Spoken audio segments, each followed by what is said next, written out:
नमस्कार शिक्षक साथियों, एक बार पुनः आपका स्वागत है हमारे YouTube channel learn English with KP sir में।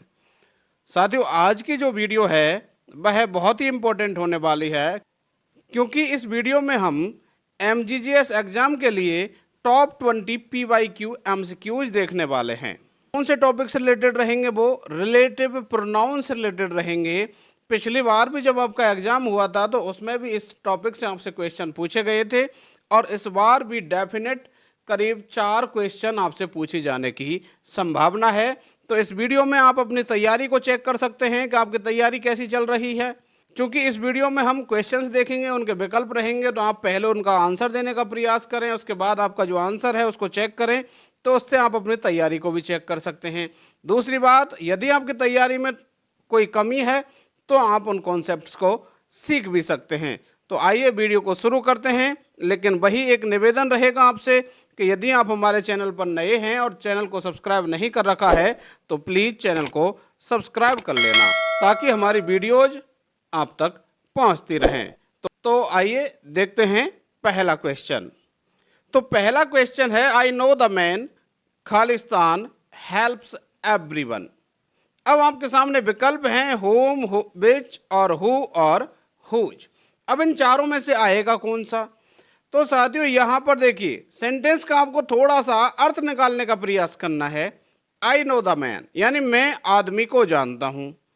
खालिस्तान हेल्प्स एवरीवन, प्रत्येक की मदद करता है। तो अब यहाँ पर आपको किस चीज़ की कमी खल रही है? जो की कमी खल रही है कि मैं उस आदमी को जानता हूँ जो प्रत्येक की मदद करता है। अब जो या जिसे के लिए आपको मैंने बताए थे हु, विच और दैट के मामले में तो मैंने आपको पिछली वीडियो में 4 अलग से सिचुएशन बताई कि केवल यदि इन सिचुएशंस में से कोई सिचुएशन है तो ही दैट लगाना है। अब बची बात हु और विच की। अब हु और विच में आपको क्या ध्यान रखना है कि यदि सजीव की बात की जा रही है तो हु लगाना है, और यदि निर्जीव की बात की जा रही है तो विच लगाना है। कौन से अर्थ के लिए? जो का अर्थ देने के लिए। जो पिछली वीडियो थी मेरी, मैं उसमें ये सारे कॉन्सेप्ट बिल्कुल क्लियर करा चुका हूं। यदि आपने देखी नहीं है तो प्लीज एक बार जाकर के वो देख लीजिए, उसके बाद आपका कोई कंफ्यूजन बचने वाला नहीं है। अब चूंकि यहाँ पर जो का मीनिंग देना था और यहाँ पर बात किसकी हो रही? मैन की, यानी कि सजीव की। तो यहाँ पर आपका राइट आंसर क्या हो जाएगा? हु हो जाएगा। आई know the man who helps everyone, मैं ऐसे आदमी को जानता हूँ जो प्रत्येक की मदद करता है। यहाँ पर साथियों, मैं आपसे एक बात कहना चाहूँगा। मेरे द्वारा आपके लिए शिक्षा विभाग की योजनाओं की वीडियोज बनाई जा चुकी हैं, ऑब्जेक्टिव फॉर्मेट में भी और सब्जेक्टिव फॉर्मेट में भी। इसके अलावा मैं आपके लिए रेगुलर जो इंग्लिश ग्रामर के जो टॉपिक्स हैं जो कि आपके MGGS एग्जाम में पूछे जाएंगे, उनकी मैं वीडियोज आपके लिए लगातार बनाता जा रहा हूं। यदि आप इन वीडियोज को देख लेते हैं तो आपको किसी प्रकार के और किसी कंटेंट की कोई आवश्यकता नहीं है। आप पूरा विश्वास कर सकते हैं कि जो मेरे द्वारा आपके लिए जो कंटेंट उपलब्ध करवाया जा रहा है, इस कंटेंट से बाहर आपके जो क्वेश्चन हैं वो नहीं जाने वाले हैं। दूसरा क्वेश्चन देखिए आप, द मैन खालिस्तान you met yesterday is my uncle. यहां पर द मैन यानी कि आदमी, वह आदमी। कौन सा आदमी? यू मैट यस्टरडे, जिससे तुम कल मिले या जिसको तुम कल मिले। इज माई अंकल, वो मेरा चाचा है। अब जिसको का अर्थ देने के लिए आपके पास में 2 ऑप्शन होते हैं, एक तो होता है विच और एक होता है हुम। लेकिन विच के मामले में मैंने आपको बता ही दिया कि वो तो कौन से केस में लगता है? निर्जीव वाले मामलों में लगता है। अब बचा आपके पास कौन सा? हुम। तो यहां पर क्या बन जाएगा answer? The man whom you met yesterday, यानी वह आदमी जिसको कि तुम कल मिले, इज माई अंकल, वह कौन है? मेरा अंकल है। तो इसलिए राइट आंसर क्या हो जाएगा? ए, हुम। अब अगला क्वेश्चन देखिए आप, और क्वेश्चन क्या है? The man is only creature, यानी कि जो मनुष्य है वह एकमात्र प्राणी है, खालिस्तान कैन लाफ, जो हंस सकता है। अब जो का अर्थ देने के लिए आपके पास है हु। यदि इधर सजीव की बात हो रही हो तो आपने देखा यहाँ मैन की और क्रेचर की बात हो रही है, यानी कि क्या लगा दें हम? हु, जो कि क्या हो जाएगा आपका? गलत। अब आप सोचें कि अगर हु नहीं होगा तो क्या होगा? फिर विच होगा, और ये भी आपका हो जाएगा गलत। क्यों गलत हो जाएगा? उसके पीछे रीजन देखिए आप। जो का अर्थ तो देना है, लेकिन मैंने आपको दैट के लिए कुछ 4 सिचुएशन बताई थी। उनमें से एक सिचुएशन ये थी कि यदि खालिस्तान से पहले कोई इंडेफिनिट प्रोनाउन दे रखा हो। अब इंडेफिनिट प्रोनाउन में आपको कौन कौन से शब्द बताए थे मैंने? ओनली बताया था, सेम बताया था, ऑल बताया था, नन बताया था, लिटिल बताया था। इसके अलावा जिन शब्दों में वन, वडी या थिंग लगा हुआ होता है, ये सारे शब्द जो हैं वो इंडेफिनिट प्रोनाउन है। और यदि कोई इंडेफिनिट प्रोनाउन दे रखा है खालिस्तान से पहले, तो आपको वहां पर फिर ये हु और विच को छोड़ करके क्या लगाना है? दैट लगाना है। और ठीक ऐसा ही इस सेंटेंस में हो रखा है कि आपको क्या दे दिया? ओनली। तो ऐसे मामले में आपको यहां पर हु और विच को तो छोड़ देना है और क्या लगाना है? दैट लगाना है। इसलिए इस क्वेश्चन का जो राइट आंसर है वो आपका क्या हो जाएगा? दैट हो जाएगा। अगला क्वेश्चन देखिए, दिस इज द बॉय। खालिस्तान father came yesterday to see the principal. यानी यह वह लड़का है, खालिस्तान यानी father came yesterday to see the principal, जिसका पिता कल प्रिंसिपल से मिलने आया था। अब जिसका, जिसकी के अर्थ देने के लिए मैंने आपको कौन सा शब्द बताया? हुज बताया। अब whose father came yesterday to see the principal, तो राइट आंसर क्या हो जाएगा? डी हो जाएगा। जिसका, जिसकी का अर्थ देने के लिए हुज लगाना है। अगला देखिए आप, a dictionary is a book, Khalistan gives you the meaning of words. यानी डिक्शनरी वह किताब होती है जो कि तुम्हें शब्दों का क्या देती है? मीनिंग्स देती है, अर्थ देती है, शब्दों के अर्थ देती है, प्रदान करती है। तो जो, अब बात आई यहां पर किसकी हो रही है? बुक की, यानी कि निर्जीव चीज की। और निर्जीव चीज हो और जो का अर्थ देना हो तो आपको क्या लगाना है? विच लगाना है। तो इसलिए आपका जो राइट आंसर है वो क्या हो जाएगा? बी। अगला क्वेश्चन देखिए, दिस इज द विलेज, खालिस्तान आई वॉज वार्न। अब देखिए यहां पर क्या मीनिंग बन रहा है इसका? यह वो गांव है जहां मैं जन्मा। तो जहां का अर्थ देने के लिए आपके पास एकमात्र ही रिलेटिव प्रोनाउन है और वो क्या है? बेहर, यानी जहां। साथियों, मैंने आपको पिछली वीडियो में इस कॉन्सेप्ट को बिल्कुल क्लियर करवा दिया है। यदि आपने वो वीडियो नहीं देखी है तो एक बार प्लीज जा करके जरूर देख लीजिए ताकि आपके कॉन्सेप्ट क्लियर हो सकें। अगला क्वेश्चन देखिए, सी आस्क्ड मी खालिस्तान her sister would return. She asked me, उसने मुझसे पूछा। क्या पूछा? कि हर सिस्टर वुड रिटर्न, कि उसकी सिस्टर जब लौटेगी। कब लौटेगी वाला वो भाव है यहां पर, तो कब लौटेगी? When her sister would return. तो इसका राइट आंसर क्या हो जाएगा? व्हेन हो जाएगा। अगला देखिए आप, what is the name of the man, यानी उस आदमी का नाम क्या है? खालिस्तान car you borrowed last week, जिसकी कार पिछले सप्ताह तुमने मांग करके ली थी, यानी उधार ली थी। तो जिसकी, तो क्या आ जाएगा आपका? हुज आ जाएगा। What is the name of the man, यानी उस आदमी का नाम क्या है? Whose car you borrowed last week, जिसकी कार तुमने लास्ट वीक उधार मांगी। अगला देखिए, कोल इज ए मिनरल, यानी कि जो कोयला है वह एक खनिज है। Khalistan is extracted from the earth, जिसे कि पृथ्वी से निकाला जाता है, यानी जो पृथ्वी से निकाला जाता है। तो जो का अर्थ देने के लिए एक तो है आपके पास हु और एक है विच।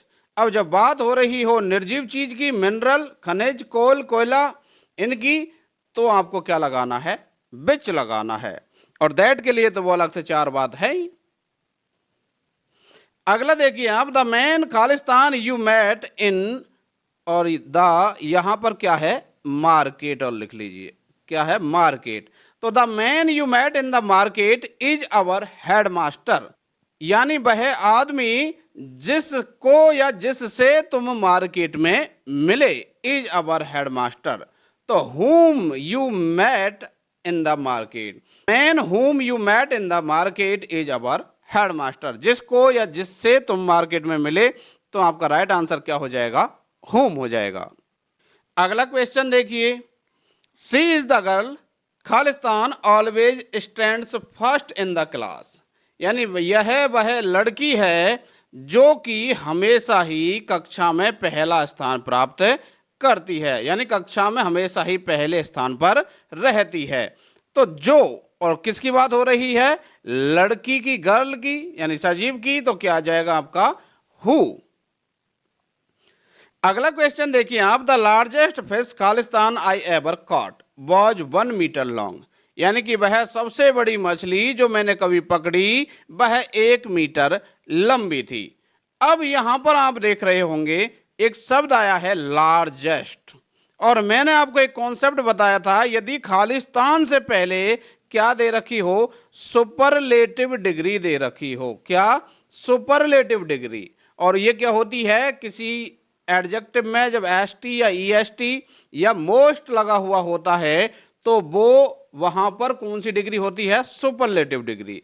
और यदि ऐसा दे रखा होता है तो वहां पर हम हु, विच, इनको तो छोड़ देते हैं, इसकी जगह पर क्या लगाते हैं?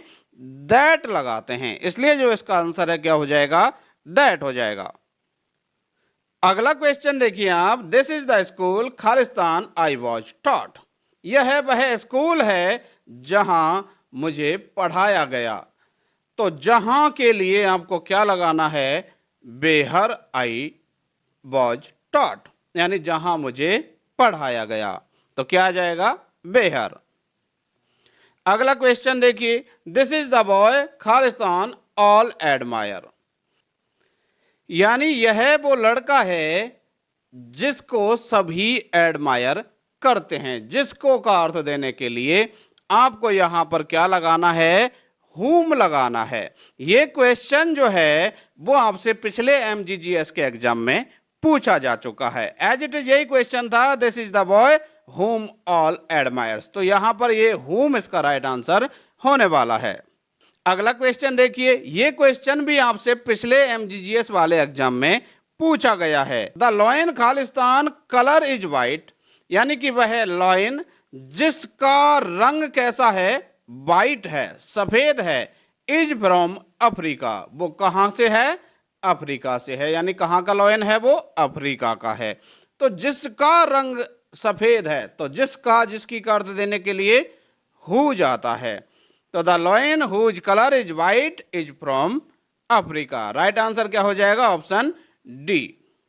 अगला है, लिसन टू खालिस्तान योर फादर सेज, आपके जो रिलेटिव प्रोनाउन हैं उनमें कौन कौन से हैं? एक हु है, हुम है, हुज है, विच है, दैट है, वैन और बेहर, और एक और है आपका व्हाट। तो जो बाकी सबके तो हमने खूब सारे क्वेश्चंस भी कर लिए। ये जो व्हाट है वह पूरे स्टेटमेंट को डिनोट करता है, जो का अर्थ देते हुए, जो या जो की का अर्थ देते हुए पूरे स्टेटमेंट की बात करता है। जैसे लिसन टू यानी कि सुनो, जो कि तुम्हारे पिता कहते हैं। अब ये पूरी बात जो पिता कहते हैं, ये हु, विच, दैट, ये जो हैं वो तो किसी शब्द को, किसी नाउन की ओर इशारा कर रहे होते हैं, लेकिन ये जो व्हाट है वह पूरे स्टेटमेंट की ओर इशारा कर रहा होता है। तो यहां पर पूरा statement what your father says, यानी कि जो कुछ भी तुम्हारे पिता कहते हैं उसे तुम सुनो। तो यहां पर राइट आंसर क्या हो जाएगा? व्हाट। अगला क्वेश्चन आप देखिए, आई नो द मैन खालिस्तान son has become an engineer, उस आदमी को जानता हूं जिसका सन यानी कि बेटा, हैज बिकम यानी कि बन गया है, एन इंजीनियर, क्या बन गया है? इंजीनियर। तो जिसका बेटा इंजीनियर बन गया, तो जिसका का अर्थ देने के लिए हुज आएगा आपका। आंसर क्या बन जाएगा? Whose. I know the man whose son has become an engineer. इन सब के मैं शॉर्टकट साथियों पिछली वीडियो में पढ़ा चुका हूं, एक बार आप उस वीडियो को देख लेना। अगला क्वेश्चन देखिए, the place Khalistan we live is neat, यानी वह स्थान जहां हम रहते हैं वह कैसा है? नीट है, साफ सुथरा है। तो जहां हम रहते हैं, जहां का अर्थ देने के लिए कौन सा आपका रिलेटिव प्रोनाउन है? वेहर। ऑप्शन बी सही हो जाएगा। अगला क्वेश्चन देखिए, the man and the cow Khalistan I see on the road are ill, यानी कि वह आदमी और गाय जिसको कि मैं रोड पर देखता हूं वो कैसे हैं, आर इल, यानी कि बीमार हैं ये दोनों ही। अब इसके लिए भी मैंने साथियों आपको एक कॉन्सेप्ट पढ़ाया था कि जब खालिस्तान से पहले वाले भाग में यानी इधर की साइड में दो चीजें दे रखी हों, एक तो कोई व्यक्ति की बात कर रखी हो, इसके साथ साथ किसी जानवर या वस्तु की भी बात हो रही हो, तो हम उसमें हु विच नहीं लगाते बल्कि क्या लगाते हैं, दैट लगाते हैं। तो यहां पर मैन की बात हो गई व्यक्ति की, और उसके बाद में एक जानवर की बात और हो गई काऊ की, इसलिए यहां पर भी क्या आ जाएगा आपका, दैट आ जाएगा। और ऑप्शन कौन सा सही हो जाएगा, डी। अगला क्वेश्चन देखिए आप, दैट इज बबीता, यानी वह बबीता है। Khalistan I gave a book yesterday, जिसको मैंने कल एक किताब दी, जिसको। तो जिसको का अर्थ देने के लिए क्या है अपने पास में, हुम है, विच है, लेकिन सजीव चीजों के लिए हुम है और निर्जीव चीजों के लिए विच है। अब यहां पर बात किसकी हो रही है, बबीता। अब बबीता लड़की मतलब सजीव चीज है, तो इसलिए हम यहां पर क्या लगाएंगे, हुम लगाएंगे। तो इस तरीके से साथियों ये क्वेश्चंस आपके होते हैं कंप्लीट। आशा है आपके लिए ये एग्जाम में मदद करने वाले हैं और आपको ये अच्छे लगे होंगे।